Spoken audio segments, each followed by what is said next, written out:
नोरमा group, जो सोचता है वो करता है। आपके अपने सपनों का आशियाना।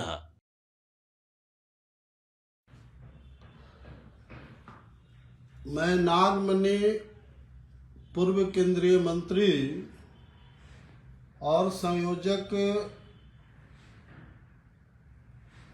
कोरी आक्रोश महारैली का बोल रहा हूँ। अभी अभी मुझे मालूम हुआ कि कोरी समाज के कुछ सत्ताधारी दल के नेता, जो अपने आप को नेता समझते हैं, वैसे लोग कुशवाहा का कोरी समाज का मान और सम्मान की लड़ाई जो 23 फरवरी 2025 को होना है, हमने लगातार 6 महीना कोरी समाज को संगठित करने के लिए प्रखंड और गांव-गांव में जाकर के मीटिंग किया, लोगों को ऑर्गेनाइज करने का काम किया और सभी जगहों पर लोगों में जबरदस्त आक्रोश, सरकार के प्रति आक्रोश है और रैली के प्रति काफी आकर्षण है। जहां 30 साल पहले हमने कोरी सम्मेलन करवाया था पटना के गांधी मैदान में, समाज को कितना फायदा हुआ कि रैली के बाद 1 साल के बाद चुनाव हुआ। जहां आजादी के बाद कोरी समाज मात्र 12 एमएलए हुआ करता था, वहां सीधे 29 एमएलए बना। एक मंत्री बनता था, उसके जगह पर 7-7 मंत्री बनवाने का काम किया था। आजादी के बाद पब्लिक सर्विस कमीशन का मेंबर कोरी समाज से बनवाने का काम किया था। कॉलेज में जो प्रोफेसर की नियुक्ति होती है, उसमें कॉलेज सेवा सर्विस कमीशन का मेंबर बनवाने का काम किया था। हाई स्कूल में टीचर की जो बहाली होती है, स्कूल सर्विस कमीशन का मेंबर कोरी समाज से बनवाने का काम किया था। और बहुत ही रिस्पेक्टेबल पद होता है वाइस चांसलर, उपकुलपति विश्वविद्यालय में, वहां हमने कोरी समाज को उपकुलपति वाइस चांसलर बनवाने का काम किया था। आज 30 साल के बाद आज क्या स्थिति है कोरी समाज का कि जहां 29 एमएलए हुआ करते थे, आज मात्र 15-16 एमएलए सिमट करके आ गया। 7 मंत्री बनता था, उसके जगह पर मात्र 2 मंत्री बना, जिसमें एक मंत्री, क्या नाम है, जयंत राज, जो कुशवाहा समाज के नाम पर बने थे। उन्होंने हाल में ही, जब राहुल गांधी जी ने कहा कि बिहार में जातीय जनगणना बकवास है, खाना पूर्ति किया गया, तो नीतीश के चमचागिरी करते उन्होंने कहा कि कोरी समाज का मात्र 4.25% ही जनसंख्या है। बताओ, ये कोरी समाज के नाम पर मंत्री बना है और कोरी समाज के साथ गद्दारी करने का काम किया है। ऐसे गद्दारों के साथ क्या सलूक करना चाहिए।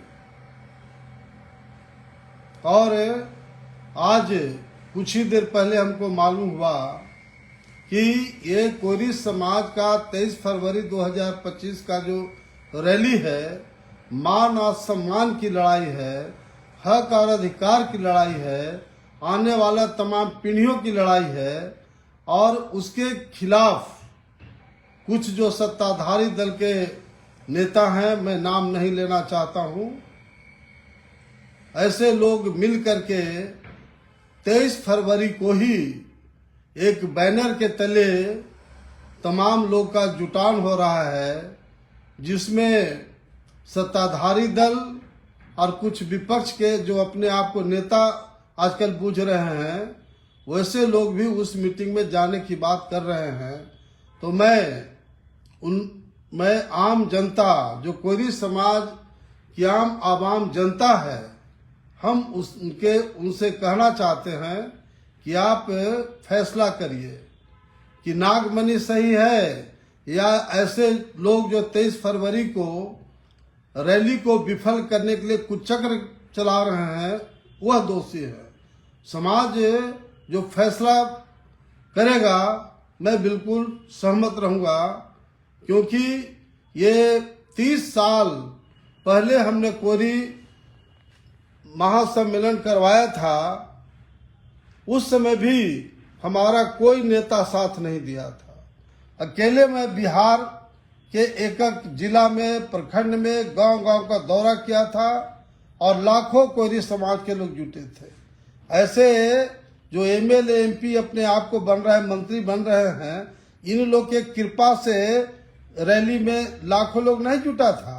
उस समय भी नागमणि अकेले चलो, अकेले पूरे बिहार के चप्पा चप्पा में हम लोग मीटिंग किया था।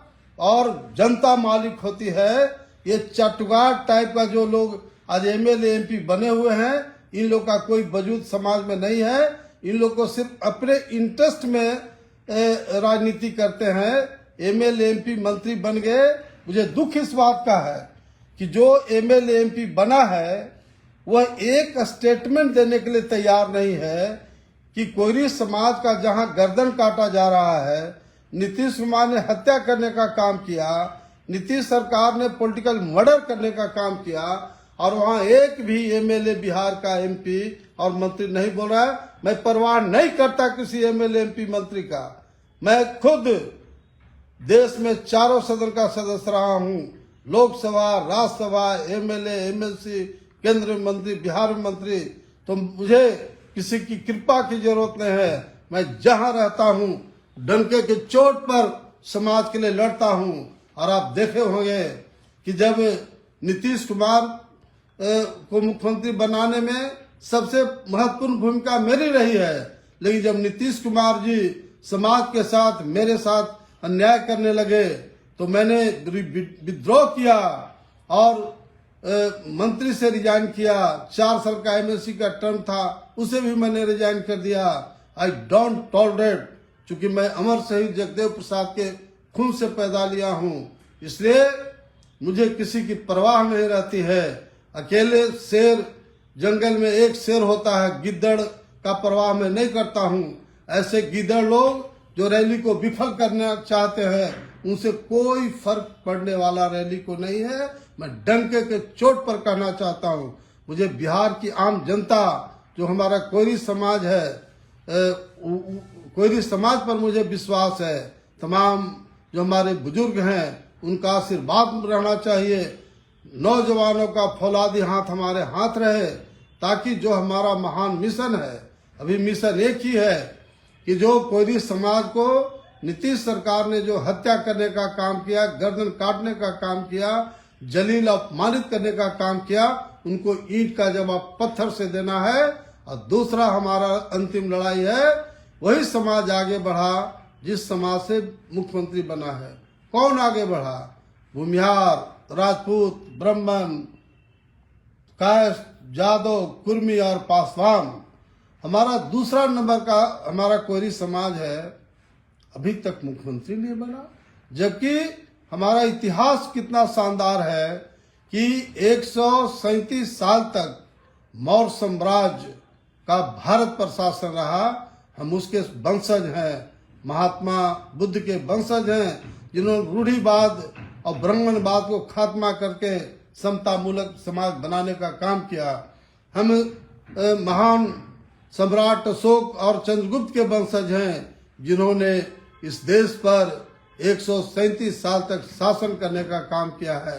हम उसके वंशज हैं, अमर शहीद जगदेव प्रसाद, जिन्होंने नारा दिया था 10 का शासन 90 पर नहीं चलेगा, नहीं चलेगा।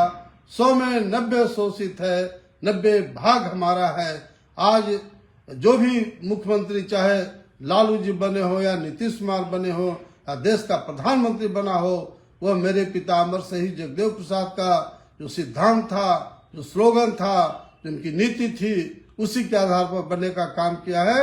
इसलिए हम ऐसे तमाम जो 23 फरवरी को पैरेलल में जो पटना में मीटिंग करना चाहते हैं, मैं सीधे सीधे कहना चाहता हूं कि तमाम गद्दार लोग हैं जो उस मीटिंग में जाएगा, मैं बिल्कुल जरूर कह सकता हूं कि यह हक और अधिकार की लड़ाई है, कोरी समाज का मान और सम्मान की लड़ाई है 23 फरवरी 2025 को गांधी मैदान में। और उसको विखंडित करने के लिए उस रैली में कंफ्यूजन करने के लिए इस तरह का इन लोगों ने षड्यंत्र करने का काम कर रहा है। इसलिए जनता मालिक होती है। बिहार के कोरी समाज पर मैं छोड़ता हूं, ऐसे गद्दारों को क्या सजा देना चाहिए, समाज इसको देखेगा, समाज इसमें फैसला करेगा। बहुत बहुत धन्यवाद, थैंक यू। कोरी आक्रोश महारैली 23 फरवरी पटना गांधी मैदान जिंदाबाद।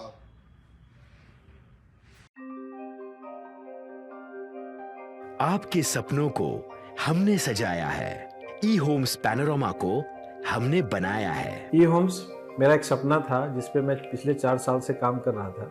हमने जो बनाया है वो सबने है माना। ई होम्स पैनोरमा में हो आपका भी आशियाना। और फाइनली हमने 2021 में इस प्रोजेक्ट को लॉन्च किया। बहुत लोग अप्रिशिएट कर रहे हैं कि पूर्णिया जैसे शहर में, बिहार के, एक तो बिहार की बात करें उसमें भी पूर्णिया जैसे छोटे जगह में इस तरह का लाइफस्टाइल देना, ये सुन के हम लोगों को बहुत अच्छा लगता है। ई होम्स में हमने कुछ और भी किया है, जैसे हम जिस जगह में रह रहे हैं हमारे फैमिली सिक्योर हो, उनको सिक्योरिटी का ध्यान में रखा है। आपकी सुविधा और सुरक्षा आपके लिए खास है, ये आपका विश्वास है। इसमें आर्टिफिशियल इंटेलिजेंस का 7 लेयर सिक्योरिटी का हमने इस्तेमाल किया है। लस ग्रीन कैंपस को बनाया है। यदि हमारा बाउंड्री वाल है तो वो वर्टिकल गार्डन है। ये जितनी भी फैसिलिटी होता है एक इंटरनेशनल टाउनशिप में ई होम्स है, ये हम लोग विश्वास नहीं कर पा रहे हैं। जो भी हमारे मित्र दोस्त या जो भी हमारे बाहर के बाहर आते हैं तो हम लोगों को बहुत अच्छा सुनने को मिलता है और बहुत अच्छा क्रेडिट मिल रहा है। वो सारा हमने सिर्फ एक बिल्डिंग नहीं बनाया, हमें एक बहुत अच्छा लाइफस्टाइल दिया ई होम्स में। और मेरा एक सपना था जिसको मैं आज फुलफिल होते हुए देख पा रहा हूँ। ये आपका आवास है। ई होम्स पैनोरमा में अब आपका निवास है। E homes panorama, luxurious lifestyle redefined. Panorama group, जो सोचता है वो करता है। अगर ये वीडियो पसंद आई और वह बिहार के राजनीति और बिहारियत से सरोकार रखेनी तो सब्सक्राइब बटन दबा के चैनल के सब्सक्राइब कर ली। ओजे एगो घंटी बा, ओकरा बटन दबा देला से कुल सटीक और मारक खबर रुआ मुफ्त में मिल जाई। अगर रुआ पत्रकारिता के हमनी के नया प्रयोग में सहयोग कर चाहतानी तो ज्वाइन बटन दबा दी। पेटीएम नंबर नोट कर ली 9386 816 700।